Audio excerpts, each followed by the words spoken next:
नमस्कार, मैं हूं शुभे और आप देख रहे हैं न्यूज फॉर नेशन। इस वक्त जो आप अपनी स्क्रीन पर वीडियो देख रहे हैं वो पशुपति पारस की गाड़ी का है जो चुनाव आयोग की तरफ रवाना हो रही है। ये वीडियो हम आपको सीधे दिल्ली से दिखा रहे हैं। आप देखिए किस प्रकार इसमें पशुपति पारस चुनाव आयोग के पास जाकर इस बात के दावे करेंगे कि वो पार्टी के राष्ट्रीय अध्यक्ष हैं और पार्टी के सिंबल की दावेदारी भी उनकी तरफ से रखी जाएगी। आपको बता दें कि चिराग पासवान के बंगले में अब पूरी तरीके से आग लग चुकी है। 5 सांसदों ने खुलेआम सामने आकर ये बात चर्चा में रख दी है कि अब पार्टी में 6 में से 5 सांसदों ने अलग ही रुख अख्तियार कर लिया है और ऐसे में चिराग पासवान के लिए एक बड़ी मुश्किल सामने आ खड़ी हुई है। आपको बताते चले कि जिस तरीके से पशुपति पारस पिछले कई दिनों से नाराज चल रहे थे, इंतकाम की आग उनके कलेजे में धधक रही थी और यही वजह है कि आज चिराग पासवान की परिस्थिति इस तरह से बनी हुई है और बिहार के सियासी गलियारों के अलग अलग नेताओं की प्रतिक्रिया भी इस पर सामने आई। कोई शुभकामनाएं दे रहा है तो कोई ये कह रहा है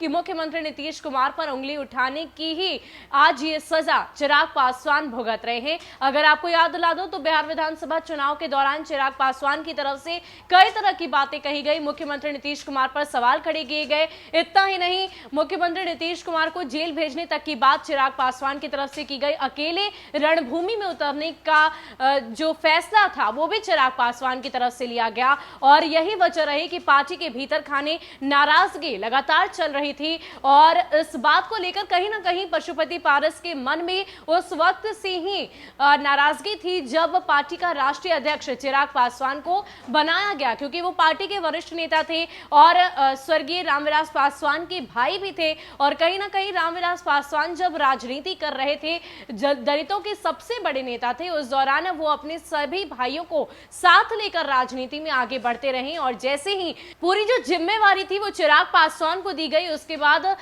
एलजेपी के अंदर सब कुछ ठीक ठाक नहीं रहा। लगातार कई विधायकों ने, कई नेताओं ने एलजेपी का दामन छोड़कर जेडीयू का दामन थामा और अब हाल ही में ये खबर भी सामने आई कि अब कुछ ना कुछ बिहार के सियासी गलियारों में जल्दी होने वाला है और यही परिस्थिति अब चिराग पासवान के सामने आ गई है।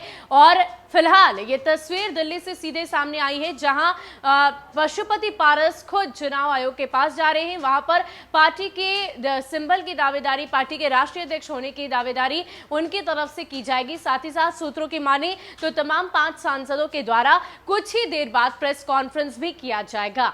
फिलहाल के लिए इतना ही। ज्यादा अपडेट के लिए आप बने रहे न्यूज फॉर नेशन के साथ। नमस्कार।